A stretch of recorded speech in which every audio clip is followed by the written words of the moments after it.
ఆ వ్యక్తి 1000 మందితో సమానం అన్నాడు. 10,000 ప్రపంచాలు అనలేదు అక్కడ. 1000 మందితో సమానం అన్నాడు. అంటే 1000 ఆత్మలతో సమానం అన్నమాట. మంచి వాక్యాన్ని మీరు చదివారు. అపొస్తలుడైన పౌలు క్రీస్తుకు ఒక ఖైదీ. ఇదివరకు వచ్చిన వర్తమానం అది. ఈ వర్తమానం ఏంటంటే ఒక ఖైదీ. ఇంగ్లీష్లో అంటే ఏ ప్రిజనర్, ఒక ఖైదీ. ఎవరికి ఖైదీ? చదివారు మీరు. క్రీస్తు యేసునకు ఖైదీనైన నేను అనంటూ ఈ బంధకములలో, అంటే రోమీయులు బంధించిన ఖైదీలో ఉన్నాడు. అది ఆ ఖైదీ కూడా చెప్పట్లా, యేసుక్రీస్తుకి నేను ఒక ఖైదీనని చెప్తా ఉన్నాడు. 3 సార్లు 3 మాటలు అంటే, నేను యేసుక్రీస్తుకి దాసుడనని ఒకసారి అంటాడు, నేను యేసుక్రీస్తుకి ఖైదీనని ఒకసారి అంటాడు, నేను యేసుక్రీస్తుకి అపొస్తలుడని అంటాడు. 3 సార్లు 3 మాటలు పలికాడు. 1 ఖైదీ, 2 అపొస్తలుడు, 3 దాసుడు. మీకు అర్థమైందా? Amen hallelujah.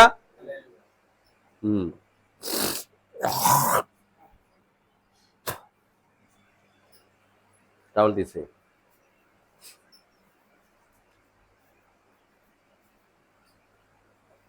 ఇప్పుడు అర్థమవుతుందా?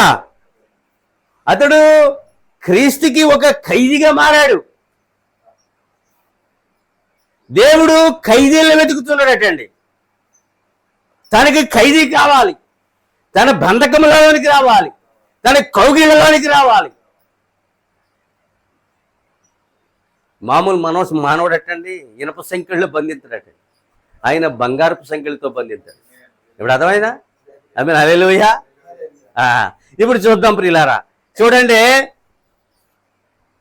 అగ్ని స్తంభము పౌలుని ఢీకొట్టినప్పుడు ఆ అగ్నిని కానీ అందులో ఉన్న స్వరమును కానీ, కూర్చోండి, మంచి పని చేశారు, కూర్చో కూర్చో, దా తనే ఇచ్చాడు, కూర్చో. అగ్ని స్తంభము పౌలుని ఢీకొట్టినప్పుడు ఆ స్వరమును కానీ ఆ అగ్నిని కానీ వేరే ఎవరు చూడలేదట. ఇప్పుడు అర్థమైందా? అతను ఒక్కడే చూశాడు. మోసే మండుచున్న పొదలో ఆ అగ్నిని కానీ అక్కడున్న స్వరముని కానీ వేరే ఇతర గొర్రెల కాపర్లు ఎవరు చూడలేదు. అరే మోసే కాదు, చాలా మంది మేపుతున్నారు గొర్రెలే. అర్థమైందా? హల్లెలూయా. ఇప్పుడు నేనేం చెప్తున్నా అంటే ప్రియులారా, యోహాను యేసుకి బాప్తిస్మం ఇస్తున్నప్పుడు పావురమును యోహాను మాత్రమే, ఆ స్వరమును యోహాను మాత్రమే. నేను చెప్తున్నాను, ఈ వర్తమానం మీకు మాత్రమే, వేరొకరు వినడానికి లేదు. వేరొకరు వినకుండా చెవులను మూసేసింది కూడా ఆయనే. మీరు నమ్ముతున్నారా? ఈ వాక్య ప్రత్యక్షతను అర్థం చేసుకోగలిగినది కూడా మీరే. వేరొకరికి ఇది అర్థమవుతూ, అందుకని అర్థమవుక ఆడవాళ్ళు వెళ్ళిపోయారు. ఒక ఆడమ వెళ్ళిపోయింది, ఒక ఆమె. ఇప్పుడు అర్థమైందా? ఆమెను హల్లెలూయా. అందుకని యేసుక్రీస్తుకి ప్రభువు తనకి ఖైదీలను వెతుకుతున్నాడు. తనకి ఖైదీ కావాలటండి. దానికి ఖైదీ అంటే ఏమన్నా, ఇప్పుడు ఈ లోక సంబంధమైన ఖైదీ అంటే ఏంటి? చెరసాలది. కానీ ఆయన విధించు అది చెరసాల కాదు, అది పరసాల కొరకు, పరసాల కొరకు నిన్ను ఆయన తనకి ఖైదీగా మార్చుకుంటాడు. మనకి ఒక పరసాల ఉంది, భూమి మీద చెరసాల ఉంది. పేతురు అంటాడు, మన ముగ్గురికి ఒక పర్ణశాల కడతాను అన్నాడు. పోయి ఇక్కడ ఏమీ కట్టొద్దు, ముందు కిందకి దిగా అన్నాడు. కొండ దిగాడు. అర్థమైందా? ఆమెను హల్లెలూయా. కొడుకునే తనకి ఒక ఖైదీ. చక్కని వర్తమానం అండి. కొంచెం ఇది 3 భాగాలు అవుతుంది.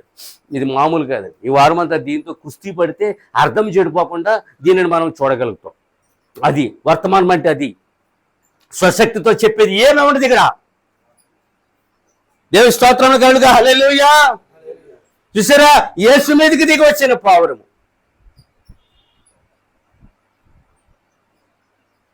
పౌలు మీదకి దిగి వచ్చిన అగ్ని, పొదలో మండుచున్న అగ్ని, వారికి మాత్రమే ప్రభు ఏం చేశారు? పరిమితం చేశాడు.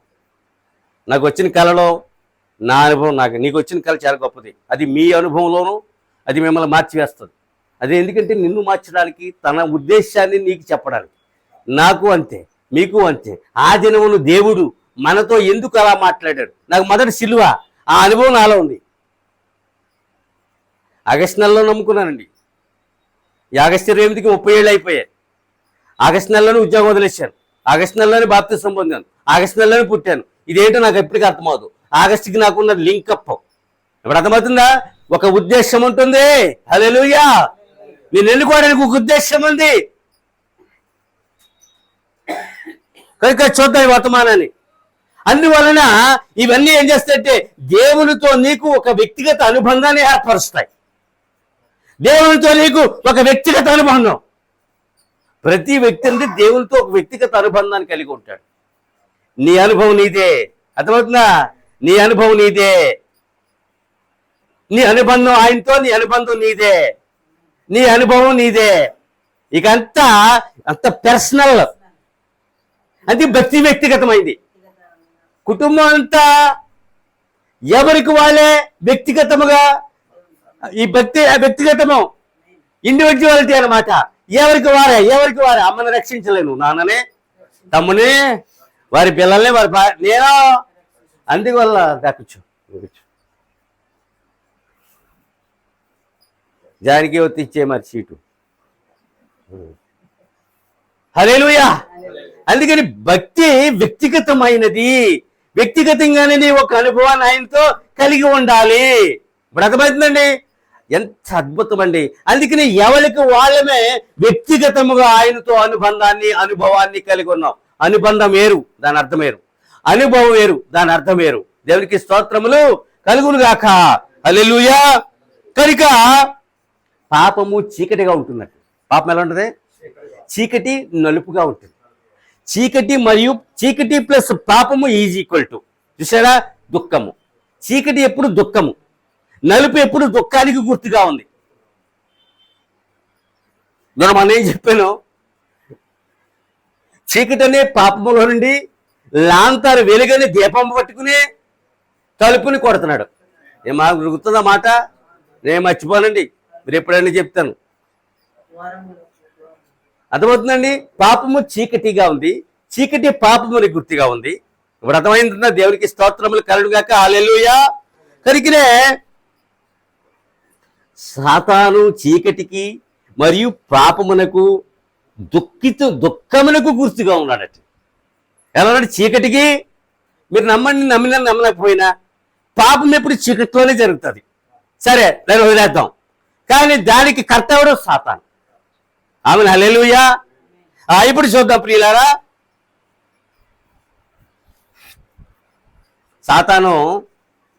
సాతానుడి ప్రవక్త అన్నాడు, సాతాను శపించబడక ముందు గొప్ప అందగాడు. ఎలాంటి అందగాడంటే మిఖాయేలు వలె. ఎలాంటి అందగాడంటే గబ్రియేలు వలె అందమైన వాడు. శపించబడిన తర్వాత వాడొక కురూపి అంటే ఇంకా అలాంటి వ్యక్తులు ఎదురవుతూ ఉంటారు. వాళ్ళ చూడవు నువ్వు, వాళ్ళ వైపు అబ్బా ఇలా ఉన్నారేంటి వీళ్ళు అని వెళ్ళిపోతావు. అది వద్ద శపించబడిన తర్వాత వాడు ఒక కురూపి. అయితే వాడు కక్షగట్టి ఈ ప్రపంచాన్ని నేను అందముగా చేస్తాను. అర్థమైందండి? ఏమండి, గడ్డం గీసుకుని జుట్టు కత్తిరించుకుని మంచి బట్టలు వేసుకోవడం కన్నా అందం ఏముందండి? అంతకు మించిన సౌందర్యం ఏముంది? ఇప్పుడు అర్థమైతే మగవారికి, ఆడవాళ్ళకి స్నానం చేసి ఒక కోక చీర కట్టుకుంటే ఆమెకి మించిన అందమైంది ఎవరున్నారు? ఇప్పుడు అర్థమైందా? మరి ఎందుకు ఈ ప్రపంచాన్ని వాడు అందంగా తయారు చేస్తున్నాడు? ఎందుకు ఈ ప్రపంచాన్ని వాడు అశ్లీలంగా తయారు చేస్తున్నాడు? ఎందుకు వాడు దేవుని మీద కక్ష కట్టాడు? నా మాటలు అర్థమవుతున్నాయా? హల్లెలూయా. అందుకనే దేవుడు ఎవరో నీకు తెలుసు, దెయ్యం ఎవరో నీకు తెలుసు.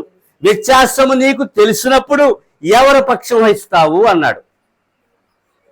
మోషే కాలంలో ఉంటే ఎవరి పక్షం వహిస్తావు? బిలాము పక్షమా? పోనీ ఏలే కాలంలోనూ ఉంటే ఎవరి పక్షం వహిస్తావు? ఆ పక్షమా? ఏ కాలంలో అయినా దేవుని నమ్మిన వారు దేవుని పక్షం వహిస్తారు, సాతాను వారు సాతాను పక్షం వహిస్తారు. వారికి ఇంకా ఎక్కువ అందము కావాలి, వారికి ఇంకా ఎక్కువ సౌందర్యము కావాలి. రెండింటిని మోసము వ్యర్థమని చెప్పాడు. చూసారండి? మనకు మించిన అందమైన వారు ఎవరో లోకంలో? నువ్వు నీట్గా గడ్డం గీసుకుని మంచి బట్టలు వేసుకుని వచ్చినప్పుడు నీకు మించిన అందగాడు ఎవడో? దేవుడు నీకు ఇచ్చిన ప్యాషన్ అదే. అంతకు మించి నువ్వు వెళ్ళవద్దు. హల్లెలూయా. అది దేవుడు ఏదైతే చెప్పాడో దానికే లోబడి కట్టుబడి ఉండాలి. వారు మాత్రమే భక్తులు. ఇప్పుడు అర్థమైందా? అందమైన లోకమును తయారు చేశాడు. లోకాన్ని ఎలా తయారు చేశాడు? అది వ్యర్థమైనది. లోకము మోసపూరితమైనది. ఈ లోక నటన ఏమవుతుంది? గతించిపోతుంది. అంటే ఆ అందము, వారి సౌందర్యము అవలంబించిన ప్రజల యొక్క నటన ఏమవుతుంది? గతించిపోతుంది. పుష్పిస్తుంది అన్నాడు, గతించిపోద్ది అంటే కనబడకుండా పోతుంది అన్నాడు. మరి అర్థమవుతుందా? ఇక్కడ వర్తమానం కొంచెం కషాయం లాంటిదండి. అర్థమైందండి? కషాయం ఏమైనా బాగుంటుందా? థమ్సప్లా ఉంటుందా? దీన్ని తాగితే ఏమవుతుంది? ఆరోగ్యము. బిళ్ళ చేతిగా ఉంటుందా? పిప్పర్మెంట్ తీగా ఉంటుందా? దాన్ని వేసుకుంటే ఏమవుద్ది? ఈ వాక్యము ఆత్మ సంబంధమైన రోగములన్నిటినీ అరికొట్టును. అదనమాట. చూసారా? ఆత్మకి జబ్బు లేనిదిగా చేస్తుంది, శరీరానికి జబ్బు లేనిదిగా చేస్తుంది, ఒక మనిషిని ఆరోగ్యవంతునిగా చేస్తుంది, ఆరోగ్యవంతమైన ఆలోచనలు కలిగిన వారిగా చేస్తుంది. అదే దీది ఎప్పుడైతే నిన్ను కొడుతుందో నువ్వు పగలకుండా చూసుకో. తప్పుంటే ఒప్పుకొని విడిచిపెట్టుకుని తిరిగి ఆయన కోసమే నిలబడు. ఒక భార్యని భర్త తిడతాడండి అనుకోపోని, అది అయిపోయింది. కొడతాడండి, ఆమె వెళ్ళిపోతే ఆ కాపురం ఉంటుందా? ఆ బిడ్డలు ఏమవుతారు? అర్థమై తనేమవుతుంది? విడిచిపెట్టిన భర్త ఏమవుతాడు? అక్కడ ఏమి ఏర్పడుతుంది? అగాధము. ఏమి ఏర్పడుతుంది అక్కడ? పూర్వకాలంలో స్త్రీలు విడిచిపెట్టేవారు కాదు. ఆర్థిక స్వేచ్ఛ వలన స్త్రీ భర్తని విడిచిపెట్టేస్తా ఉంది. కారణం లేకుండా విడిచిపెడుతున్నారు. ఆనాడు కారణం వల్ల సరే విడిచిపెట్టలేదు. నా మాటలు అర్థమవుతున్నాయా? అందుకని వాక్యము నీకు తగలాలి. అంటే దేవుడు నీతో మాట్లాడుతున్నాడు. ఎందుకో నీ ఆత్మతో మాట్లాడుతున్నాడు ఆయన. నాకు కోపం రేపిన వర్తమానాలు ఉన్నాయి, నేను కోపపడలేదు. నేను అలాంటి వాడినే అని అనుకున్నాను. నేను ఇప్పుడు అర్థమవుతుందా? నేను చమత్కారం అని చెప్పానా లేదా? నాకు అది నా కోసమేరా అని అనిపించి నా ఆత్మ నాతో మాట్లాడినప్పుడు నేనేమవ్వాలా? అంతే. నేను ఆ పని చేశాను. ఏ కాపరి దగ్గరుంటే సరి చేసుకోవడమే, అక్కడ నాలో తప్పుంటే సరి చేసుకోవడమే. అప్పుడు దేవునికి ఇష్టలుగా మారుతావు, సంఘానికి ఇష్టడిగా మారుతావు. సరి చేయబడకపోతే నాకును దూరం అవుతావు. దేవునికిని నీ సహోదరులందరికీ కూడా ఏమవుతారు ఆ స్త్రీలు? అంతేండి. పరలోకానికి కూడా. ఏమైనా హల్లెలూయా. మీలో ఎవరైనా చీకటి ప్రపంచముని ప్రేమించువారు ఎవరైనా ఉంటే అన్నాడు. చీకటి ప్రపంచం ఎవరైనా ప్రేమిస్తారా? ఒకప్పుడు చీకటిలో ఉన్నాం, ఆ ప్రపంచాన్ని ప్రేమించాం. ఇప్పుడు వెలుగు ఎద్దుకు వచ్చాం, దేవుని ఎద్దుకు వచ్చాం, దెయ్యముని విడిచిపెట్టాం. ఇక ఆ చీకటి ప్రపంచమును మనం ఇక ప్రేమించము. అది ప్రేమించొద్దు అన్నాడు. ఏమన్నాడండి అక్కడ? అని అంటే ఒకవేళ మీరు చీకటిని ప్రేమిస్తే చివరికి మీరు చీకటిలోకి వెళ్తారన్నాడు. ఇది మాట ఇంకా డేంజర్. ఒకవేళ ఆ చీకటిని ప్రేమిస్తే మీరు ఎక్కడికి వెళ్తారో అదే చీకటి. చీకట్లో ఎవరు ప్రయాణించరు. చీకటి అంటే చాలా మందికి భయం ఉంటుంది. చీకట్లో చాలా మంది భయపడతారు తెలుసా? మా పెద్దవాడు చీకట్లో చిన్నవాడు భయపడేవాడు, ఇప్పుడు భయం లేదు. అర్థమైందా? అటు పేలకి తిరుగుతుంది, నేను కరుతుందంటే చాలు 3 లైట్లు వేసుకుని వెళ్ళేవాడు. అంటే భయము. ఇప్పుడు నేను చెప్తున్నాను, నువ్వు చీకటిని ప్రేమిస్తే చీకటి ప్రపంచం కింద ఉంది. అక్కడ కటికి చీకటి ఉంది. అక్కడ ఇప్పుడు అర్థమవుతుందా? నువ్వు వెలుగుని ప్రేమిస్తే ప్రవక్త అంటూ నువ్వు వెలుగు ఎద్దుకే వెళతావు. నాకు పెళ్లి చేసిన పెద్ద అండి, నేను ఒక వెలుగు ఆకాశంలోనికి వెళ్ళాను, అక్కడ ఉన్న వెలుగు నేను ఎప్పుడు చూడలేదు అన్నాడు. నేను నమ్ముతాను అన్నాను, ఎందుకంటే అంతటి వెలుగు అక్కడ ఉంది. అతడు తీయోపని బాడీలో వెళ్ళిపోయాడు. నువ్వు చెప్పింది నిజం. ప్రవక్త దానిని బలపరుస్తూ మాట్లాడాడు. ఇప్పుడు అర్థమైందా? అఖండ వెలుగు, దానికి వర్ణించలేవు. మహా వెలుగు, దాన్ని వర్ణించలేవు. అమితమైన వెలుగు. ఏ ప్రపంచానికి వెళ్తావు? దేని ప్రేమిస్తే? వెలుగు జీవమును ఎలాగో ప్రతిబింబించునో చీకటి మరణమును ప్రతిబింబించును. చీకటి ప్లస్ వెలుగు. ఇప్పుడు అర్థమవుతుందా? వెలుగు జీవమును ప్రతిబింబిస్తుంది, చీకటి మరణమును ప్రతిబింబిస్తుంది. యేసు వెళ్ళినప్పుడు చీకటి ఉంది అక్కడ, ఆయనేమో వెలుగులో ఉన్నాడు. ఆ వెలుగు కోసం వాళ్ళు కేకలేశారు. అప్పుడు రక్షించబడటం వీలవుతుందా? అది కటికి చీకటి గల బిలమన్నాడు, మరియు మట్టు లేని బిలమన్నాడు. వారు ఎక్కడ? బిలమలో ఉన్నారు వాళ్ళు. జీవము మరణము చీకటి వలన వెలుగు వలన ప్రతిబింబిస్తూ ఉన్నాయి. చాలా అదృష్టవంతులు అండి మనం అంతా కూడా, చాలా అదృష్టవంతులు. మామూలు అదృష్టం కాదు. ఈ వర్తమానము, ఈ బాప్తిస్వము, ఈ బల్ల, ఈ వాక్య ప్రత్యక్షత, ఇది అదృష్టం. అందరికీ రాదు, అందరికీ పట్టదు, అందరికీ పట్టనివ్వడు కూడా. కొందరికి మాత్రమే దీనిని మరి ఏర్పరుస్తాడు. ఆమెను హల్లెలూయా. కనుక ప్రియులారా, ప్రతిబింబించును దేవుని యొక్క వాక్యము. దేవుడటండి, దేవుని యొక్క వాక్యము చూడండి, ఒకటి జరగక ముందే దానిని మీకు బయలుపరచు. ఒక కరోనా కాదటండి, చాలా కరోనాలు ఉన్నాయన్నాడు. అప్పుడు ప్రాణం వణికిపోయింది. అబ్బా, అయితే ఏ కరోనాలో ఇంకా వెళ్ళిపోతాం, ఇంకా వస్తాయి, మరి ఇంకా వస్తాయి అన్నాడు. వచ్చాయి కూడా, 1, 2, 3 కూడా వచ్చాయి, 4 కూడా వచ్చింది. దాన్ని ఏదో అన్నారు, అవునా? రాత్రి ఒక ఆవిడ కనపడింది, జానకి గారా, టైప్ 2 అవి కాదు, కరోనాలే 4 వచ్చాయి, 4 కరోనాలే. జానకి అన్నది వాళ్ళ కూతురు వాళ్ళ మనవలు వచ్చాడు, నన్ను పలకరించాం, మాట్లాడుకున్నాం. ఈ భర్త ఏం చేస్తాడు? చచ్చిపోయాడు బాబు కరోనాలో. ఎందులో చచ్చిపోయాడు? ఈ ముందు వీధిలోనే ఉంటారు. ఎందులో చచ్చిపోయాడు? కరోనాలో. ఏ సందర్భంగా ఈ మాట చెప్తున్నాను నేను? దేవునికి స్తోత్రములు కలుగును గాక. అది జరగక ముందే వచ్చింది అతనికి. ఇప్పుడు మనకు వచ్చే కళలు జరగక ముందు, పలానా పిల్ల వచ్చి నీకు డబ్బులు ఇస్తుంది, జరగలేదు ఇంకా. అది ఎప్పుడు ఆ పిల్ల ఇస్తుందని దేవునికి. అబ్బా, చూసారా ఎంత ఆశ్చర్యం అండి. నేను మీకు 365 రోజులు నాకు 300 కళలు కానీ దర్శనాలు కానీ ఉంటాయి. నేను ఎకాడి మొత్తం డేటా ఇస్తాను మీకు కావాలంటే. నాకు 300 ఉంటాయి, ఒక 65 లేకపోతే పోయి. ఎందుకు నాన్ స్టాప్గా దేవుడు తన ప్రజలతో అలా మాట్లాడతాడు? మీతో ఎందుకు మాట్లాడతాడు? నాతో ఎందుకు మాట్లాడతాడు? తను ప్రేమించే వారితో ఎందుకు మాట్లాడతాడు? మీ విరోధులతో మీరు ఎలాగైతే మాట్లాడలేరో ఆయన కూడా తన విరోధులతో మాట్లాడలేడు. కనివేరుపేట మీద వెళ్ళే సేవాలని చెప్పాడు. అలాగే జరిగింది. కోట్లాది మందిని పాతిపెట్టలేక గంగానదిలో వేసేసారు, వేలాది శవాలని.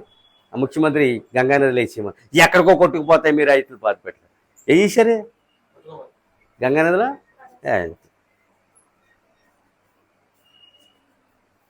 సరిగా ముందే ఒక వాక్యం చెబుతారు, సరిగా వారు శవములను సమాధి చేయలేదటండి. ఒక శవాన్ని సరిగా సమాధి చేయమని కూడా చెప్పాడు దేవుడు. అర్థమైందా? అమ్మను హల్లెలూయా. మనం సరిగానే మరణిస్తాం మాత్రం మంచి, సరిగానే ఒకవేళ మనము సరిగానే జీవిస్తాం, మనం సరిగానే ఎత్తపడతాం. ఇప్పుడు అర్థమైందా? మర్చిపోకండి. దేవునికి స్తోత్రములు కలుగును గాక. దేవుడు తన పిల్లల యొక్క పక్షపాతి, మన పక్షం వహించిన పక్షపాతి. దేవునికి స్తోత్రములు కలుగును గాక. హల్లెలూయా. కనుక ఒకటి జరగక ముందే అది నీకు చెప్పబోతా ఉన్నారు. సాతానంట జరిగింది చెప్తాడట. జరిగింది ఏది చెప్తాను? నిన్న జరిగిపోయింది ఇవాళ చెప్తాను. వ్యాపారం చేస్తా నేను జరిగింది అని ఇవాళ చెప్తాడు, ఇవాళ రాస్తాడు. అది సాతాను చేసే పని. మనుషులు అంటండి, మనుషులను సాతాను జరిగిపోయింది చెప్తారట. దేవుడు జరగక ముందే చెప్తాడట అండి. అది ఆయన గొప్పతనం. ఇప్పుడు అర్థమైందా? ఏమో హల్లెలూయా. వర్తమానం పేరు పౌలు క్రీస్తుకు ఒక ఖైదీ. అంత లేదు, ఒక ఖైదీ అని ఉంది. ఒక ఖైదీ, ఏ ప్రిజనర్. అతడు ఒక క్రీస్తుకి ఖైదీగా ఉన్నాడు. అతను దేవుడు ఖైదీలను వెతుకుతున్నాడట. ఏమన్నా హల్లెలూయా.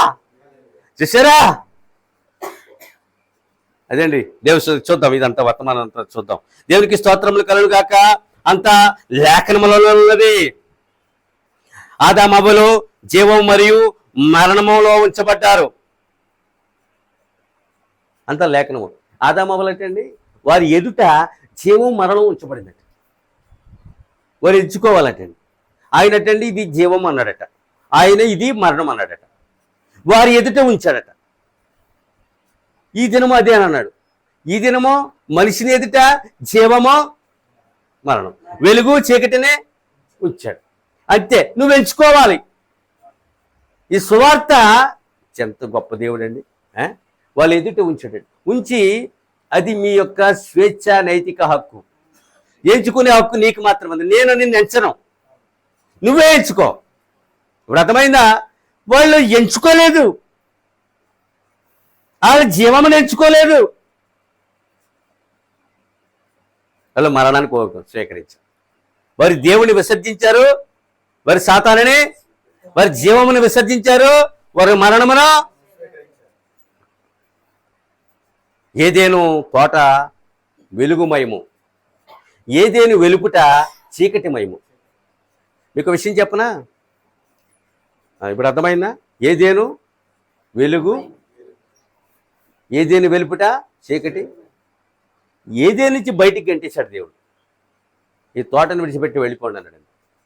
చూడండి, మాకు కొబ్బరి తోటలు ఉంటాయి, మా నాన్న చేసి 10 ఎకరాలు. ఆ రైతుకి ఇష్టం లేదని కవరే, ఈ తోటను విడిచిపెట్టి వెళ్ళిపో, నీకేమవుతాయో లెక్క చూసి ఇచ్చేస్తాను. అలాగే ఈ తోటనింటి విడిచిపెట్టి వెళ్ళిపో అంతే. వారు ఎన్నుకున్న దాన్ని బట్టి ఏమయ్యారు? వెలుగులో నుంచి చీకట్లోకి వచ్చారు. ఎక్కడికి వచ్చారు? అలా ఆయన ఏం చేశాడు? వెలుగులోనే ఉంచాడు. ఇప్పుడు మనమేమయ్యాం? చీకటిలోంచి వెలుగులోకి వచ్చాం. ఎంత అదృష్టం చూడండి. వెలుగులోంచి చీకట్లోకి వచ్చాం. క్షమించండి, చీకటిలో నుండి వెలుగులోనికి వచ్చాము, వారు వెలుగులోంచి చీకటిలోనికి వచ్చారు. చూసారా? దేవునికి స్తోత్రం. అంటే చీకటి యొక్క అనుభవము మనకి తెలుసు, పాపము యొక్క అనుభవము మనకు తెలుసు, దాని యొక్క జీతం ఏంటో మనకు తెలుసు. వారికి వెలుగు యొక్క అనుభవం తెలిసి చీకటిలో ఉండి ఏడుస్తున్నారట. నా మాట్లాడటం ఏం చేస్తున్నారు? చీకటిలో ఉండి నవ్వొస్తుందా? చీకటి శ్రమ, చీకటి ఒక దుఃఖము, చీకటి ఒక విచారము. ఏంటంటే నేను ఏం చెప్పానో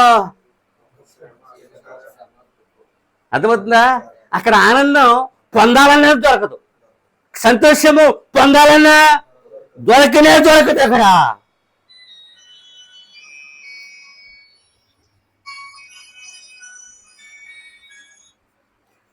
చూసారా? దొరుకుతుందా? ఇప్పుడు నేను ఒకటి చెప్తున్నా, గత జీవితము దుఃఖమయం, గత జీవితము శ్రమలమయం, వేదనాభరితమైన జీవితమును దేవుడు చీకటిలో నుండి వెలుగులోనికి దీన్ని తీసుకొచ్చి ఇక్కడ నీకు ఒక ఆనందాన్ని, ఒక సంతోషాన్ని, పరిపూర్ణమైనటువంటి ఒక జీవమును ఆయన వాగ్దానం చేశాడు. నేను రోజు ఆనందిస్తాను. నాకు ఇది లేదు అది లేదనే బెంగ భయమో నా స్నేహితులకు ఉంది. 60,000 పెన్షన్ వస్తుందిరా, పిల్లలు ఇది రాదురా, ఏం చేయాలో చూడట్లేదురా. చాలామంది ఫోన్ చేసి, అందరూ ఎంప్లాయీసే, A to Z, ఒకళ్ళో అజిగురో తప్పిపోయింటారేమో, అందరూ ఎంప్లాయీసే. ఆ రోజుల్లో బాగా దొరికే చదివారు, వాళ్ళు నా వాళ్ళు చదివారు. నిన్న తప్పు ఏం పర్లేదు, మనసుని కుదుటిపరచుకోండి రా, భయం ఏముందే, దేవుడు ఉన్నాడు కదా. వాళ్ళకి దేవుడు నమ్ముకున్న వాళ్ళే. అందులో మంగళకూరుడు ఒక ఆయన ఉన్నాడు, ఆయన నమ్ముకోలేదు. నేనేం చెప్తున్నా అంటే, దేవుడుండి కూడా భయపడుతున్నారంటే ఇది వాక్యం కాదు కనుక. అంతే, ఇదే వాక్యము, ఇదే బాప్తిస్మము, ఇదే నిజమైనది. చూసారా? ఏదేని వేలపట్టుకు వచ్చేసారు. వేలపట ఏముంది? ప్రసవ వేదన ఉంది. 70 మంది పిల్లలకి అందే. ఎంతమందిని? మీరు ఇద్దరికైనా మన ఇద్దరికైనా ఏం చేసినాం? చాలు బాబోయ్. ఎంతమంది కదా ఆదామావులో? 70 మంది సంతానం అటండి. మరి 1000 ఏళ్ళు బతికారు, 957 సంవత్సరాలు ఎంతో బతికారు. ఐ మీన్ హల్లెలూయా. సరే, ఇది వదిలిపెట్టేద్దాం. ప్రవక్త అదే చెప్పాడు, అందులో ఎవరేంటో తెలీదు, ఎంతమందినైనా కనాలన్నాడు. సరే, ఇది వదిలిపెడదాం, నేను వదిలేస్తున్నాను దాన్ని. ఇప్పుడు అంతయు లేఖనములో ఉన్నది. ఈ దినము ఈ మానవుల ఎదుట అదే మరణము జీవం ఉంచబడిందట. ఆదాము అవ్వలు ఏదే ఉంచబడింది? వెలుగు చీకటి, మరణం జీవము, దుఃఖము సంతోషము. కానీ మానవులు దేవుని దుఃఖాన్ని, మరణాన్ని, చీకటినే ఎదుర్కొ. అది బాగుంది, తాత్కాలిక ఆనందానికి అయితేనే బాగుంటుంది. అది ఇచ్చేది తాత్కాలిక ఆనందం, కానీ అది ఒక శాశ్వతమైన మరణాన్ని తీసుకొస్తుంది. ఇప్పుడు అర్థమవుతుందా? కానీ జీవితం చాలా తాత్కాలికమైనది. ఈ తాత్కాలికమైనది అల్పమైన దానిని దేవునికి నీవు ఇచ్చినట్లయితే ఒక శాశ్వత జీవాన్ని తీసుకొస్తుంది. అందుకని జనులకి తాత్కాలికమైనదే అమితమైన ఇష్టం. ఇప్పుడు అర్థమవుతుందా? అది ఒక మోసము. ఇప్పుడు ఒక వస్తువుకి ఇంత తగ్గించానని లేదు, అదే ధరకు అమ్ముతున్నాడు, తగ్గించానని భ్రమపరుస్తున్నాను నేను. ఇప్పుడు అర్థమవుతుందా? 10% ఎక్కువ అంటున్నాడు పేస్ట్లో, కానీ ఒక 4-5 వారాలు ఇచ్చిన తర్వాత % తీసేసి ఇంతకుముందు తగ్గించింది వేసి అమ్ముతాడు. మా వాడు ఏదో చెప్పాడు, స్ట్రాటజీ అన్నాడు. అదేనా? అది ఒక స్ట్రాటజీ. అక్కడ కొన్ని కంపెనీస్లో టైంలో తీసేస్తారట. ఎందుకంటే టైం ఎంతో తెలియకూడదట పనిచేసే వాళ్ళకి. అది టైం ఎంతో తీసారు. టైంలు వాచీలు కానీ అవి కానీ ఒక చోట పెట్టుకుని, ఫోన్లు వాచీలు 1 గంట అయినా చేస్తే అది ఎంతో 100 మంది 100 గంటల పని అవుతుంది అని చెప్పి ఏం చేశారు? అది ఒక రకమైన వ్యూహము. ఇప్పుడు అర్థమవుతుందా? ఆమేన్, హల్లెలూయా. ఎన్నో రీతులుగా మానవులనే మోసం చేసుకుంటున్నారు. దాని అర్థం చెప్తున్నాను, అంతకుమించి ఏమీ కాదు. అది మనుషులు ఏం చేస్తున్నారు? మనుషులనే ఏదైనా డబ్బు కావాలి, డబ్బే మమ్మల్ని బతికిస్తుంది, మా పరువుని కాపాడుతుంది, మాకు సకల సౌకర్యములను ఏర్పరుస్తుంది.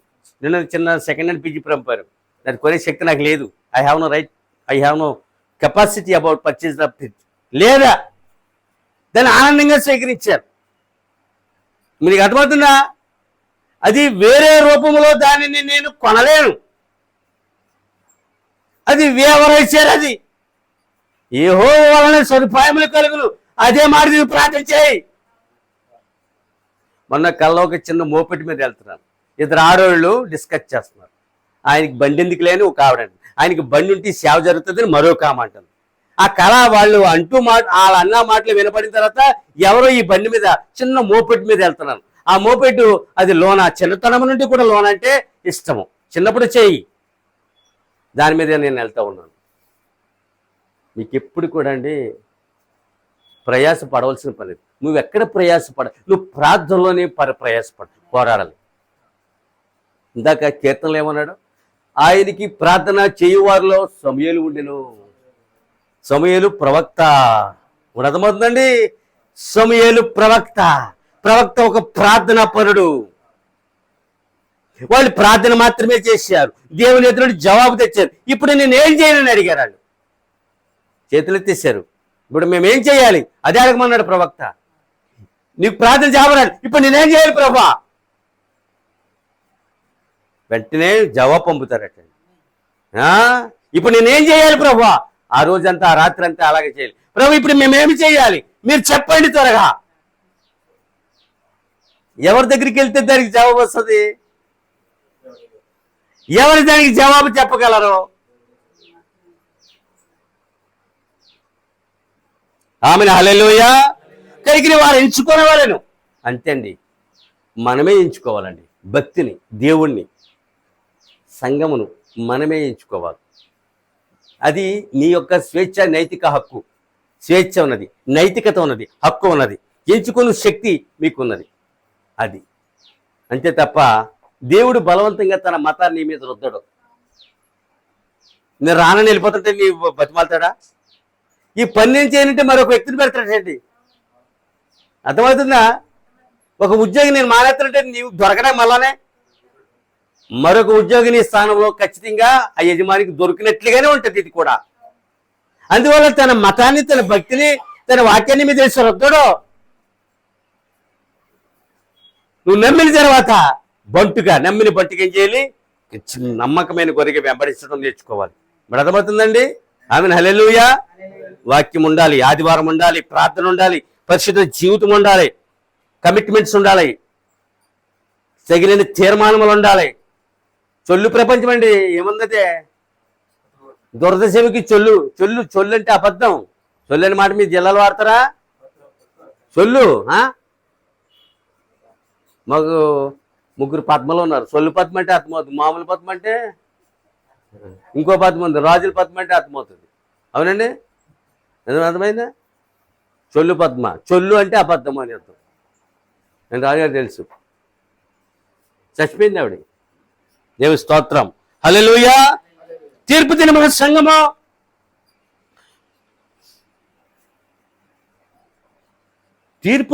సంఘము నిరాశ చెందకూడదు. అసలు మెసేజ్కి వెళ్ళలేదు నేను, వెళ్తుంది కూడా, ఏమో చెప్పలేం. తీర్పు దినమున సంఘము నిరాశ చెందకూడదు అట్టండి.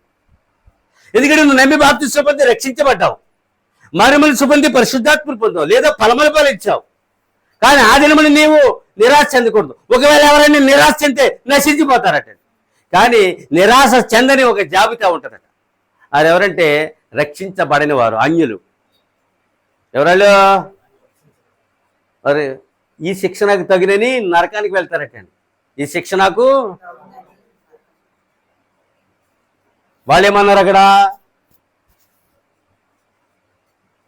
చిలిమి దొంగ, ఇది నాకు తగిన శిక్ష అన్నాడు. ఎంత అద్భుతమో చూడండి. అక్కడ బరబ్బా కూడా అన్నాడు, నేను బంధించబడాలి, ఆయన విడిపించబడాలి అన్నాడు. బరబ్బా ఏమన్నాడు? ఎంత న్యాయం మాట్లాడుతున్నాడు చూసారా? అంటే మేము చేసిన పనుల వలన ఈ శిక్షలు మాకు తగినవి, ఇది ఆయనకి తగనది. ఆనాడు తీర్పు దినమున మాకు ఇది తగును అని వెళ్ళిపోతారట నరకానికి. అందువలన తీర్పు దినమున సంఘము నిరాశ చెందకూడదు అన్నాడు.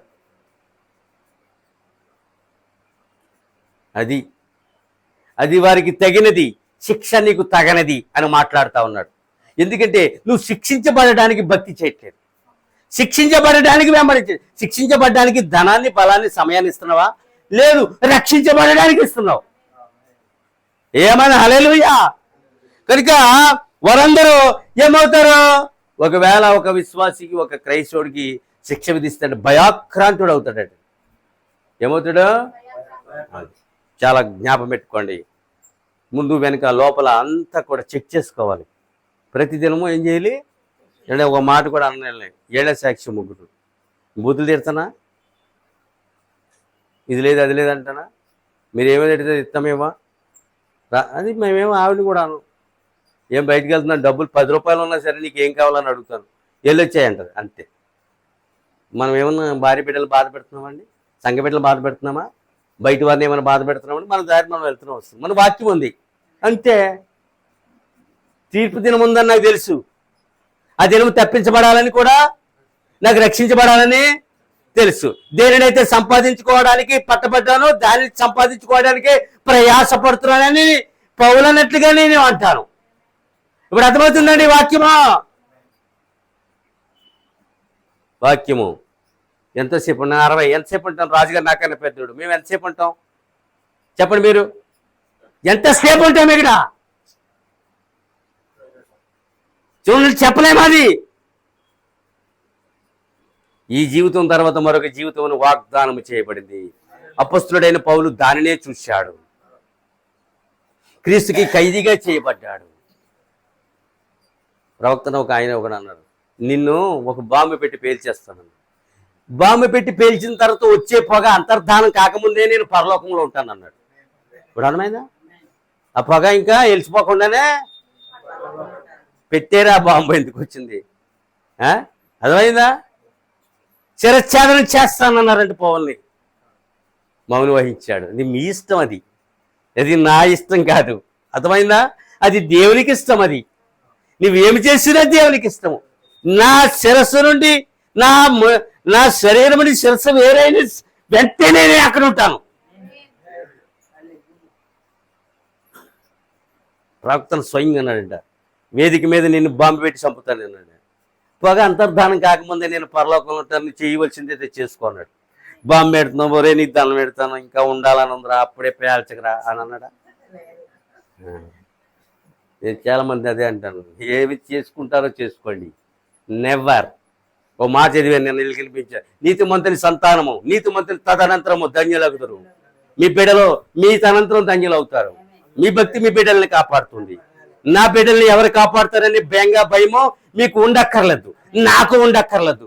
కేవలం మీ బిడ్డల కోసం మీరు ప్రార్థించండి. వారు ఎలా ఉండాలని కోరుకుంటున్నారో అలా ఉండడానికి మీరు ప్రార్థించండి. భయం ఎందుకు? కట్టడానికి భయపడ్డారా? ఏమైనా హల్లెలూయా. పొగ అంతర్ధానం కాకముందే నేను అక్కడ ఉంటాను అన్నాడు. అంతే. చూసారా? అర్థమైందా? ఇప్పుడు ఏం చెప్పానంటే దేవుని స్తోత్రం కలుగు కాక. ఇప్పుడు మనము ఆలోచించాలి. తప్పించబడతామా లేదా పట్టబడతామా? నరకానికి పట్టబడతామా, తప్పించబడతామా? నరకం నుండి తప్పించబడతామా లేదా పట్టబడతామా అని ఆలోచించుకోవాలంటే మనం ప్రతిదినం ఆలోచించాలి. ప్రతిదినం ఆలోచించాలి. వేసే ప్రతి అడుగు, ప్రతిదినం నీ యొక్క అడుగు నువ్వు ఖచ్చితంగా నీ జన జీవితంలో ఆలోచించాలి.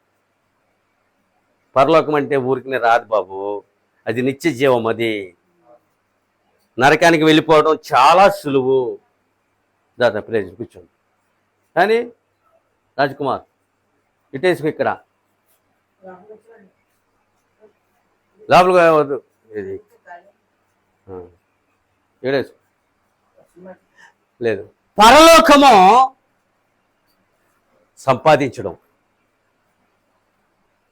నన్ను ఎందుకు ఎన్నుకున్నాడో నాకు బాగా తెలుసు. నాకు తెలిసి ఈరోజు తెలుసు అని చెప్పనండి. 30 ఏళ్ళు ఓవర్ అయిపోయింది. ఎదిగాను తప్ప దిగలేదు కిందకి. నేను ఎదుగుతూనే ఉన్నాను. శ్రమలో గొడ్డలు లేకుండా, కూడు లేకుండా, సరే నిల్లు లేకుండా అలా ఎదిగాను తప్ప దేని వైపు చూడలేదు. చివరికి పెళ్లి కూడా కాదన్నారు. పెళ్ళిన తర్వాత పిల్లలు కూడా పుట్టున్నారు. పిల్లలు పుట్టిన తర్వాత నువ్వు బతకలేవు. దెయ్యం అలా మాట్లాడుతుంది. నువ్వు బతకలేవో. మా మేస్టర్ అన్నాడు నన్ను, 1 నుంచి 5వ తరగతి దాకా చదువు చెప్పినైనా అనివాడు. నీ ఎదుట 100 మంది బతుకుతున్నప్పుడు నీవెందుకు బతకలేవు అని ఒక ప్రశ్న వేసుకోమన్నాడు. అన్యుడిగా ఉన్నప్పుడే. ఇప్పుడు గుర్తులేదా మాట? మంచి బ్రాహ్మడు లోపల. మన అమ్మగారు ఏమని అనుకుంటారు, మరి బ్రాహ్మడు కదా, ఏ రారా లోపల. చూసారండి, పేరూరులో ఉంటాడు. మొన్న అనిపించింది ఏది చూడాలని. చచ్చిపోయడం ఉన్నాడో తెలియదు.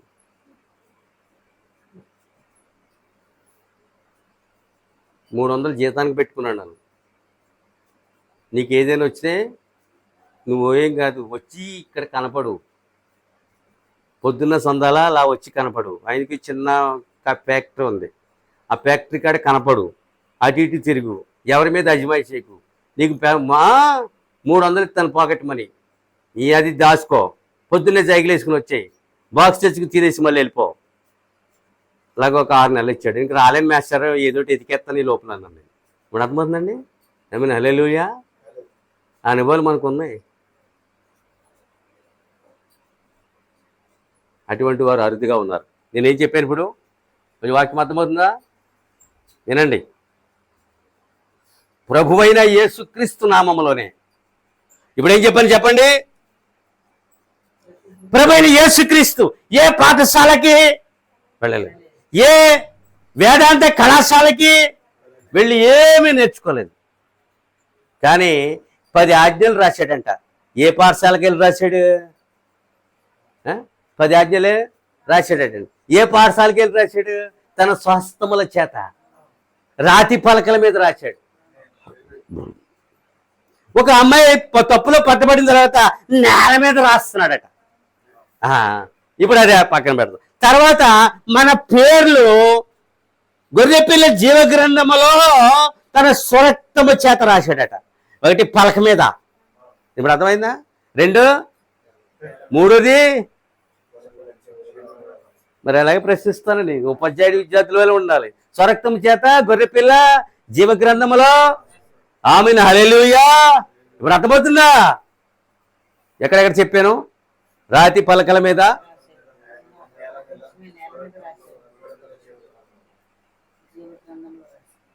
ఇంకొకటి ఉంది, మెత్తని హృదయముల మీద తన వాక్యమును రాయిస్తున్నాడు. ఇప్పుడు మన యొక్క మెత్తని హృదయముల మీద ఏం చేస్తున్నాడు?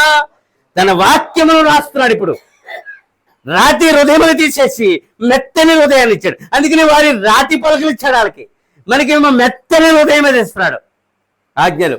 అర్థమైందా? ఆజ్ఞలు ఎక్కడున్నాయి? రాతి పలకల మీద ఉన్నాయి. ఇప్పుడు మన ఆజ్ఞలు ఎక్కడున్నాయి? పేపర్ మీద కాదు, మెత్తని హృదయం మీద. ప్రతిరోజు ప్రతి వారం నీకు ఆజ్ఞ ఇవ్వడమే. వాళ్ళకి ఒకసారి ఇచ్చి ఆపేశాడు, ధర్మశాస్త్రం ఇచ్చి ఆపేశాడు, ఆజ్ఞలు ఇచ్చి ఆపేశాడు. కానీ ప్రతి వారం నీకు నా ఆజ్ఞాపించడమే, ప్రతి వారం నీకు బోధించడమే, ప్రతిరోజు నీతో మాట్లాడటమే. ఎవ్రీడే కళల ద్వారా మాట్లాడతాడు, ఆదివారం వాక్యం ద్వారా మాట్లాడతాడు. ఎప్పుడు నీతో మాట్లాడటమే, అది నీ అదృష్టం. ఆజ్ఞలు ఇచ్చి వీటి ద్వారా బతకండి అన్నాడు అంతే. అర్థమైందా? ధర్మశాస్త్రం ఇచ్చి రాతి పలకలు బదలు కొట్టేశాడు, అయిపోయింది. మళ్ళీ ధర్మశాస్త్రం. ఇప్పుడు అర్థమవుతుందా? నా మాటలు మీకు అర్థమవుతే మీరు చాలా అదృష్టవంతులు అవుతారు. దేవునికి స్తోత్రములు కలుగును గాక. హల్లెలూయా. ఇప్పుడు చూద్దాం ప్రియులారా, ఆయన ఏ పాఠశాలకి, ఏ వేదాంత విద్యకి ఒక విషయం చెప్తా. ఇక్కడ మోషే సైనిక శక్తి పొందినవాడు, సైనిక విద్యను నేర్చుకున్నవాడు. పౌలు వేదాంత విద్యను నేర్చుకున్నవాడు. కూడా అర్థం చేసుకోండి. ఈ ఇద్దరిలో ఉన్నది తీసేశాడు. 40 ఏళ్ళు పట్టింది మోషేలో ఉన్నది బయటకు తీయడానికి. 40 ఏళ్ళు పట్టింది.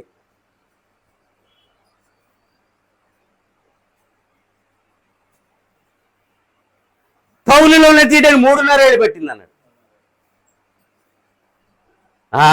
ఎందుకంటే అది పోతే తప్ప ఇది బోధించలేదు. పౌలులో ఉన్న వేదాంత విద్య తీసేస్తే తప్ప. రోమన్ క్యాథలిక్స్లో ట్రైనింగ్ ఇస్తారు, 10 సంవత్సరాలు ఉంటుంది. నువ్వు ఒక ఫాదర్ కావాలంటే 10 ఏళ్ళు ఉంటుంది. 10th క్లాస్ పాస్ అయిన తర్వాత వెళ్ళాలి. వెళ్ళిన తర్వాత నీకు 10 సంవత్సరాలు ఏమిస్తాడు? మళ్ళీ నువ్వు పెళ్లి చేసుకోకూడదు, మధ్యలో రాకూడదు, నిన్ను నపుంసుకుని చేస్తారండి. భార్య కలిగి ఉండాలి, భర్తని కలిగి ఉండాలి, బిడ్డలు కలిగి ఉండాలి. ఆడదాన్ని అంతే 10th పాస్ అయ్యాక, మగవాళ్ళని అంతే 10th పాస్ అయ్యాక. కాస్త నిన్ను మెరిసేలా చేస్తారు, నీకు అంగీ వేస్తారు. మొయ్యలేనంత బైబిల్ని నీ చేతిలో, నీ చరిత్ర అయిపోయింది. నీ జన్మ హక్కుని పోపుకి సంఘము తమ జన్మ హక్కుని క్రీస్తుకు అమ్ముకోవాలి. ఆమేన్, హల్లెలూయా. అన్యులు తమ జన్మ హక్కుని పాపమనికి అమ్మారు. అప్పుడు అర్థం చేసుకోండి. నేను ముందుకు వెళ్తున్నా. దేవుని స్తోత్రంలో కలుగును గాక. హల్లెలూయా. ఆయన ఏ వేదాంత పాఠశాలకి, ఏ కళాశాలకి ఎక్కడ వెళ్ళి అక్షరాన్ని రాయగలడు మరియు చదవగలడు. రాయగలడు, చదవగలడు. ఆయన ఒక్కడే. ఇప్పుడు చాలామంది పిల్లలు స్కూల్కి వెళ్ళరు, ఆడవాళ్ళు. నేను స్కూల్కి వెళ్ళలేదు, కనీసం వాళ్ళు చదవగలరా? వారు రాయగలరా? తమ సంతకం పెట్టగలరా? ఎందుకంటే వాళ్ళు వెళ్ళలేరు కనుక. కానీ ఆయన దేవుడు కనుక ఆయన రాయగలడు, చదవగలడు. ఆయన రాసే వాక్యమేనే రాస్తాడు, ఆయన చదివితే వాక్యమేనే చదువుతాడు. ఇప్పుడు మీకు అర్థమైందా? ఆ నేల మీద రాసేది ఏంటి అని అడిగారు ప్రవక్త. వారి పాపములు అన్నాడు. ఇప్పుడు చెప్తాను నేను. ఆ నేల మీద ఎవరు రాశాడు? వీడిగో వాడు వచ్చాడు, రూపేను వీడిది. ఇలా నేల మీద రాశాడు. ఒకప్పుడు పలకలు లేవు, ఇసుక పోసి ఇసుక మీద రుద్దేవారు అక్షరాలు. మనం అంటే ఎన్నో పలకలు, డిజిటల్ పలకలు, ఆ పలకలు, ఈ పలకలు, అంతా అదే మొత్తం అంతా పోయింది. బ్లాక్ బోర్డే లేదు, ఇప్పుడు అయిపోయింది. మొత్తం సైతం చేసే పని. వాళ్ళు ఇసుక మీద రాశారండి, ఇసుక మీదే నేర్చుకున్నారంట కూడా. మా పాఠశాలలో ఉండేటండి, మా తాతల కాలం నాడు ఇసుక మీద నేర్పారంట. చూసారా? దేవుని స్తోత్రములు కలుగును గాక. హల్లెలూయా. తర్వాత తాళపత్రాలు తాటాకుల మీద రాశారు. ఆ శాస్త్రాలు అదే విద్య. సరే, ముందుకు వెళ్తాను. ఇప్పుడు ఏ పాఠశాలకు వెళ్ళినటువంటి వారిని ఏం చేసేట్టు, వారిలో ఉన్నదంతా తీసేయాలి. అందుకని మోషేని నువ్వు అరణ్యానికి వెళ్ళు, అక్కడ ఏముండవు. రాజసం ఉట్టుపడుతుందా? అడవిలో రథాలు, గుర్రాలు ఉంటాయా? సైన్యం ఉంటుందా? మంది మార్బలం ఉంటుందా? ఎవరక్కడ? రాజుగారు ఏమంటాడు? అక్కడ ఎవరక్కడ ఉండదు. ఎవరక్కడంటే గొర్రెలు కనపడతాయి, లేకపోతే తోటి గొర్రెలు కాపరి కనపడతాడు. ఎవరక్కడ అని అంటాడు. అక్కడ ఎవర్రా అంటాడు. అంతేనా? రాజస్వం ఉట్టిపడితే ఎవరక్కడ? నేను తనలో ఉన్నదంతా ఏం చేయాలి? మొత్తం హృదయాన్ని లత్తం బయట పెట్టాలి. చెత్తది అదేంటిది? 10 లారీలు, పౌలు ఉన్నది 5 లారీలు చెంచాడు చెత్త కూడా లేకుండా చేసిన తర్వాత ఆయన నిన్ను వాడుకుంటాడు. నీ మంచి కొండ ఉంది, అందులో చెంచాడు చెత్త ఉంటే ఒప్పుకుంటావా? మజ్జిగ పోస్తావా? పెరుగు పోస్తావా? ఏదైనా పానీయం పోస్తావా? ఒకవేళ తెలియకపోతే వడగడతావు. ఇప్పుడు అర్థమైందా? నా మాటలు అర్థమవుతున్నాయా? ఆమేన్, హల్లెలూయా. వాక్యము, ఇది వాక్యము, ఇది దొరకనిది. దొరికితే వెతికితే దొరకనిది, దొరికితే నిన్ను విడిచిపెట్టనిది మాత్రం మర్చిపోకండి. నేను అన్యుణ్ణి, నాకు తెలుసు. 30 ఏళ్ళ జీవితము అన్య జీవితం ఉంది, 30 ఏళ్ళ భక్తి జీవితం ఉంది. రెండింటికి వ్యత్యాసం తెలుదా? చీకటి వెలుగు తెలీదా? ఏమైనా హల్లెలూయా. వాక్యం విందాం, దీనికే ప్రాధాన్యత ఇద్దాం. ఆయన యూదులను ఏమంటున్నాడు? పాపులని, నేరస్తులని పిలుస్తున్నాడట. దేవునికి స్తోత్రములు కలుగుగాక, హల్లెలూయా.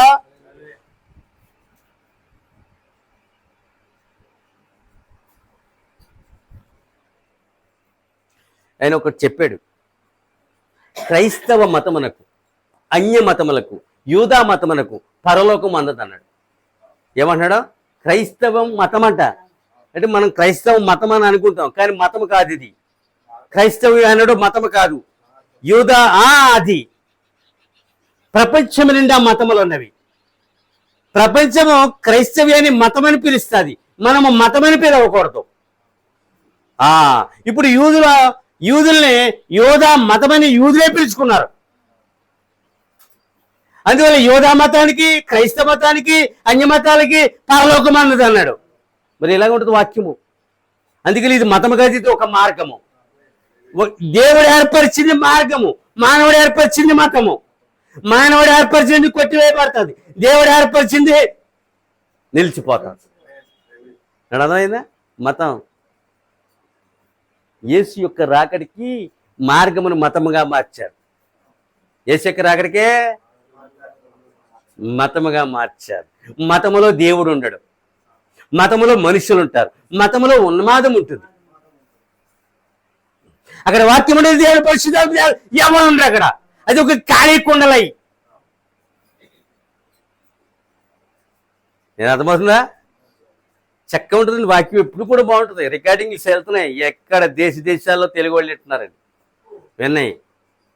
విన్నామండి, విని స్పందిస్తున్నారు, మంచిదే. అది యూట్యూబ్లో పెడుతున్నాం, విన్నామండి. దేవుని స్తోత్రములు కలుగును, హల్లెలూయా. అది వారి సంస్థలను, వారి మతమును, వారి ఆచారములను తప్పని చెప్పుచున్నాడు. వారి సంస్థలను, వారి సిద్ధాంతములు, వారి ఆచారములు, వారి తప్పు తప్పు తప్పు. మోషే అనుకున్నాడంట, ఐగుప్తులు అందరిని చంపి నా ప్రజలు తీసుకెళ్తారు. ఒక్కరిని చంపడం కాదు, అందరిని చంపి తీసుకెళ్తావు. అందుకని మొదటి హత్య చేసి, మొదటి మర్డర్ చేయగానే అడవికి నడు నువ్వు, ముందు అరణ్యానికి. అది మొదటి మర్డర్కి అరణ్యానికి తీసుకెళ్ళి ఇంకా అందరిని ఎక్కడ చెప్తాడు?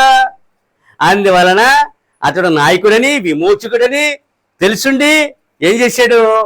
మొదటి మనిషిని. ఎందుకంటే ఒక హెబ్రీయుడును ఒక ఐగుప్తీయుడిని దెబ్బలాడుతున్నారు. మధ్యకెళ్ళి ఇతను ఏం చేశాడు? ఐగుప్తుని చంపేశాడు. అర్థమైందా? దేవుడు దాన్ని చూశాడు. గొర్రెలను కాయిస్తాడు. రాజు కావాల్సినాడు ఏమవుతున్నాడా? గొర్రెలకు వస్తున్న దావీదు ఏమవుతున్నాడు? రాజు అవుతున్నాడు. చూసారా? ఎందుకు పనికిరాని ఈ పాపిష్టి జాబితాని ఏం చేశాడు? పరిశుద్ధపరిచాడు. నరక పాత్రుల్ని పరలోక పాత్రులు చేస్తా ఉన్నాడు. అది దేవునికి ఇష్టమైంది. తన ఇష్టాన్ని, చిత్తాన్ని నువ్వు అంగీకరించాలి. ఇష్టమైంది చేస్తాడు, తనకి ఇష్టమైంది చేస్తాడు. నీ డబ్బుతో నీకు ఇష్టమైంది నువ్వు చేసుకోవచ్చు, అది నీ డబ్బు. ఏమన్నానండి? దేవస్తోత్రం కలుగా. ఏమని పిలుస్తాడు ఆయన? యూదులను, పాపులని ఏమని పిలుస్తున్నాడు? నేరస్తులు, వేషధారులను పిలుస్తున్నాడు. పాపులనే, యూదులను, వేషధారులు, మీరు నేరస్తులు. పాపులు ఏమన్నాడు? నేరస్తులు, పాపిష్టి ప్రపంచాన్ని. యూదులు ఏమంటారు? వేషధారులు. అంతే మరి. అంగీలు అవి ఇవి మోపంతా ఉంది ఒంటి మీద. ఈయన దగ్గర ఏముంది? మాసిపోయిన పెరిగిపోయిన గడ్డం, పెరిగిపోయిన చుట్టూ, మాసిపోయిన అంగి, దుమ్ము ధూళితో ఉన్న పాదాలు. వాళ్ళ దగ్గర ఇంత దుమ్ము ఉండటానికి లేదు, నా అంత నీట్గా ఉంటున్నాళ్ళు. అర్థమవుతుందా? ఆమేన్, హల్లెలూయా. వాళ్ళని పాపులు, నేరస్తులు, వేషధారులు, అది ఆయన చేత అలా పిలవబడడం ఎంత దేవుని చేత అలాగ పిలువబడము ఎంత, దాని ఆ పదమే పట్టలేదు ఇక్కడ. అలా పిలవబడకూడదు. లౌకిక సంఘం ఎలా పిలవబడుతుంది? అలా పిలవబడతావా? దిక్కుమాలి దానివి, గుడ్డి దానివి, దిగంబరివి, దౌర్భాగ్యమైన దానివి, ఇదేంటి? అదే మరి ఈ ముందున్న 6 సంఘకాలను అలా పిలవలేదు ఆయన. 7వ సంఘకాలానికి వచ్చేసరికి అంతటి చెడ్డ సంఘం ఇదే. ధనవృద్ధి చేస్తున్నానని చెప్తున్న సంఘం. చేసుకో. దేవుని స్తోత్రం కలుగును, హల్లెలూయా. ఇంకా 10 నిమిషాలు ఉంది నాకు. అందువల్ల వారి పాపములని వారి మరణించక తప్పదన్నాడు. అన్యజనులు, సంఘశాఖలు, వారి పాపములుండి యూదులు కూడా. ఎందుకంటే నేనే ఆయనని మీరు నమ్మినని మీ పాపం చచ్చిపోతారు అంటాడు. నమ్మట్లేదు. నేనే ఆయనని, ఏ యెహోవానైతే మీరు ఆరాధిస్తున్నారో ఆయనని నేనని మీరు నమ్మనేడలా మీ పాపములుండి, అది యూదులతో, ఇటు అన్యజనులతో, ఇటు సంఘశాఖలతో మీరు మరణిస్తారు, మీరు చనిపోతారు, మీ ఆత్మ మరణిస్తారు, మీరు నరకానికి వెళ్తారు. ఇది నరకము గురించి, పరలోకం గురించి స్పష్టమైన సంగతులు, జీవము గురించి స్పష్టమైన సంగతులు, వెలుగు చీకటి స్పష్టంగా మాట్లాడతాడు. ఇలా దువ్వెత్తే నువ్వు నశించిపోతావు. ఒక విద్యార్థిని మాస్టర్ దువ్వెత్తున్నాడు అనుకో, నీ ఎంత తోడలేడు అంటే ఇంక మళ్ళీ చదవడాడు, అయిపోయింది. ఎప్పుడు ఆయన పొగుడుతున్నాడు అనుకో, ఇక బడికే వెళ్తాడు. బెత్తం పిచ్చుకుని చితకబాదేశ్వరండి. మామూలుగా కొట్టేవారు కదా హై స్కూల్లో, పులేడుగురు హై స్కూల్. 6 నుంచి 7 నుంచి మొదలైంది నాకు. అందుకని 6 ఫెయిల్ అయిపోయాను. మ్యాథ్స్కి భయపడి 6వ తరగతి వెళ్ళలేదు. 8 ఫెయిల్ అయిపోయాను. అది కూడా ఎవడైనా 8 ఫెయిల్ అవుతాడా? 6 ఫెయిల్ అవుతాడా? చిన్న చిన్న లాగులు తొడుక్కుని పుస్తకాలు పెట్టి వెళ్ళిపోతాం.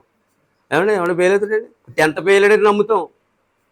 మరి అలా ఉండేది మనకి ట్రీట్మెంటు. అందుకని 4 అక్షరాలని మిగిలాయి. మీ భాష నచ్చిందన్నారు ఆ చిత్తూరు జిల్లాలో మొన్న వాక్యం చెప్పడానికి. మీ భాష నచ్చిందని చాలా కాలానికి వినగలిగామన్నారు. ఇంతకాలం ఏమైపోయాయి అనుకుంటాను అడిగాను నేను. చాలా కాలానికి మరి ఆ భాషలో ఈ భాష చాలా బాగుంటుంది. మన తెలుగు భాష పైగా నాటు భాష ఉండాలి. మనం నాటువారిగా మారాలి. అదే దేవుడు మెచ్చుకునేది. అది నాగరికత మనలో ఉండడానికి లేదు. దేవుని స్తోత్రం హల్లెలూయా. మళ్ళీ నిజంగా వచ్చిన మరి చాలా కాలానికి విన్నానండి. ఇదేనండి నిజమైంది. చాలా బాగుందండి మీ భాష. మీది ఏ జిల్లా బాబు అని అడిగాను. నేను ముందే చెప్పాను, నేను నాటు మనిషిని, నా భాషని మీరు క్యాచ్ చేయాలని చెప్పాను. చదువు పెద్ద తక్కువ, చదువులు తప్పు లేకుండా సంతకం పెట్టి చదువు మాత్రం ఉంది, మీరు చాలా జాగ్రత్తగా అనకపోతే నేను ఏం చెప్పలేను అన్న. అందరూ లాస్ట్ అన్న అయిపోయారు. ఇప్పుడు వెళ్తుంది ఇప్పుడు ఇందులో మెసేజ్. Pin drop silence. చాలామంది ఉన్నారు అక్కడ, గొప్ప గొప్ప వాళ్ళంతా ఉన్నారు అక్కడ.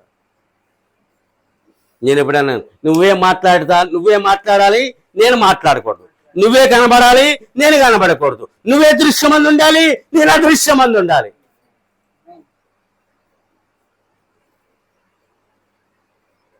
దేవునికి స్తోత్రములు కలుగుతాయి. అదే వాక్యం అయితే ఎంతసేపు అయినా సరే అందవల్ల. ఇక భోజనానికి ఇబ్బంది ఉంటుందండి.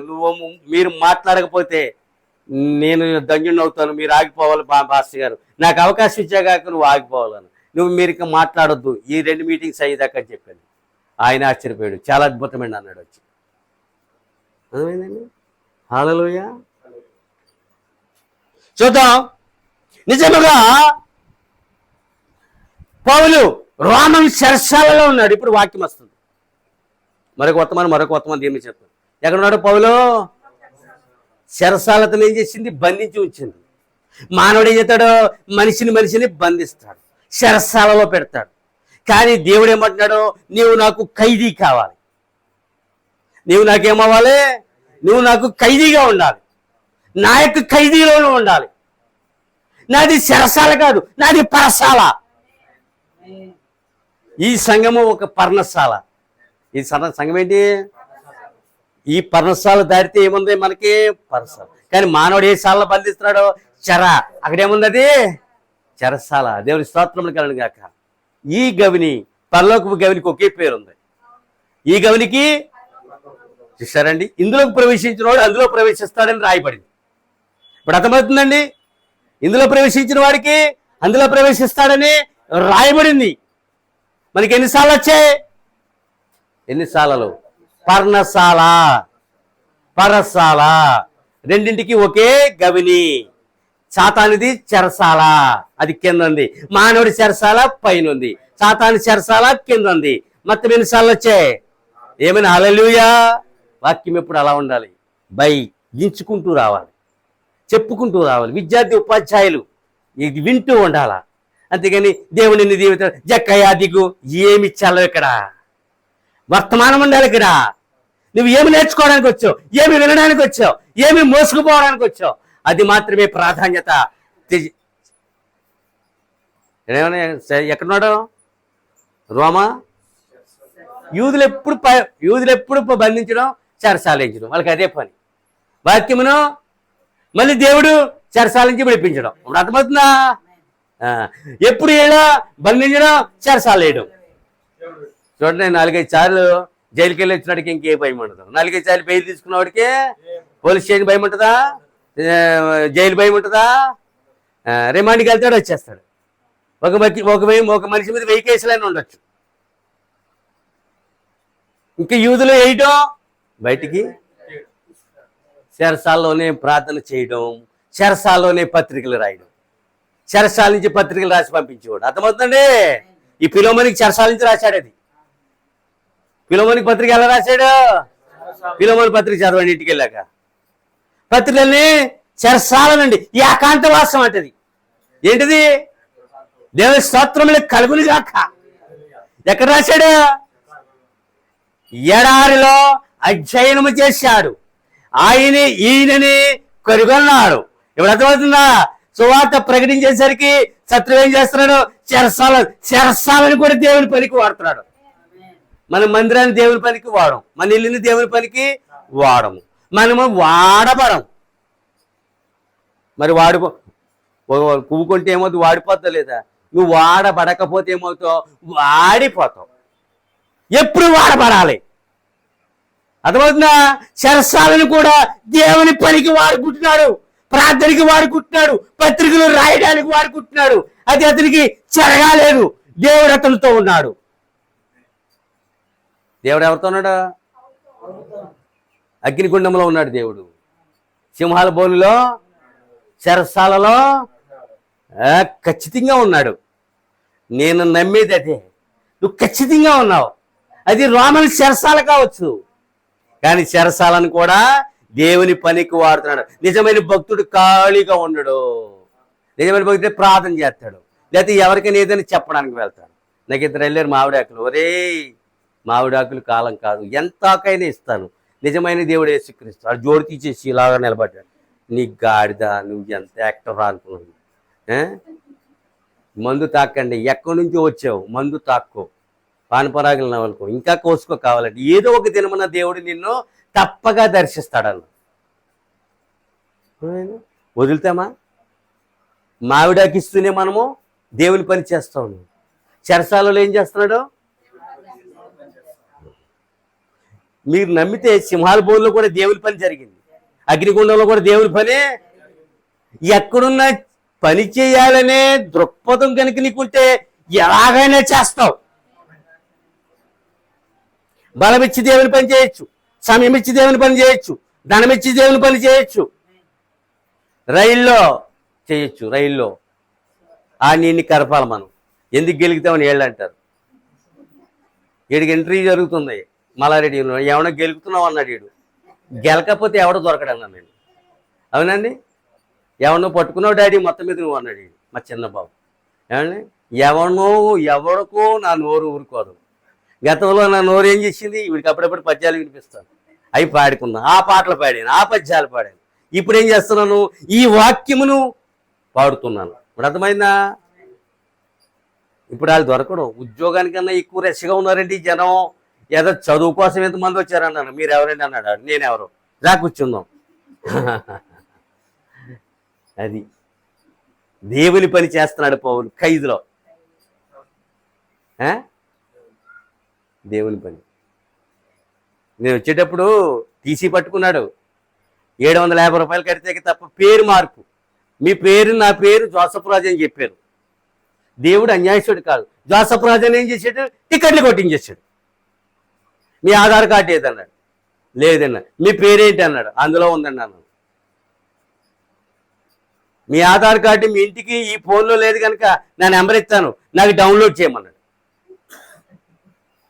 అప్పుడు నాతో పాటు ఇంకొక ఆయన హైదరాబాద్కి వస్తున్నాడు, మన వర్తమాన కుర్రోడు. ఏమండి ఆధార్ కార్డులో సత్యనారాయణ అనే పాత పేరు ఉందండి, ఇందులో అయ్యి బాబు అన్నాడు. అయ్యి బాబు లేదు, ఏమీ లేదు, మీరు కంగారు పడకండి, ఇలా జరిగింది అన్నాడు. అతను అబద్ధం ఆడేవాడు కాదండి అన్నాడు. 30 ఏళ్ళు అయింది నువ్వు దేవుణ్ణి నమ్ముకుని, మీరు ఏంటి ఇది ఇలా చేశారంటే అది దేవుని పేరే. దేవుడు నేను అతనితో అంటలేదు, అది ప్రభు నీ పేరే నాకు పెట్టబడింది, ఖచ్చితంగా నీ పేరునే నేను తప్పించబడతాను. 750 లెక్కెట్టి ఇచ్చేసాను. తీసుకుని అతను లెక్కెట్టుకున్నాడు, నాకు వద్దండి అన్నాడు. అలా ఉంటే దేవుని అద్భుత కార్యం. తప్పు జరిగింది, తన పని మీద పోతున్నప్పుడు ఆ డబ్బు పోకుండా నన్ను కాపాడాడు. ఆమెను హల్లెలూయా. ఇప్పుడు అర్థమైందా? ఏమన్నానండి చెప్పండి? ఎక్కడున్నాడు ఆయన? చెరసాలలో ఉండి, రోమన్ చెరసాలకి నేను ఖైదీని కాను కానీ యేసుక్రీస్తుకి ఖైదీగా ఉన్నాను. ఆ చెరసాలకి ఖైదీ కాదట, యేసుక్రీస్తుకి ఖైదీగా ఉన్నాడట. నేను ఆపుతాను, ఎందుకంటే 1 అయింది, 2, 3 కూడా చెప్తా తప్ప నాకు తృప్తి అవును. దేవుడి వాక్యమును దీవించును గాక. ఇంక ఇదంతే. నేను 1 అవర్ మించి మీరు వినలేరు దీన్ని.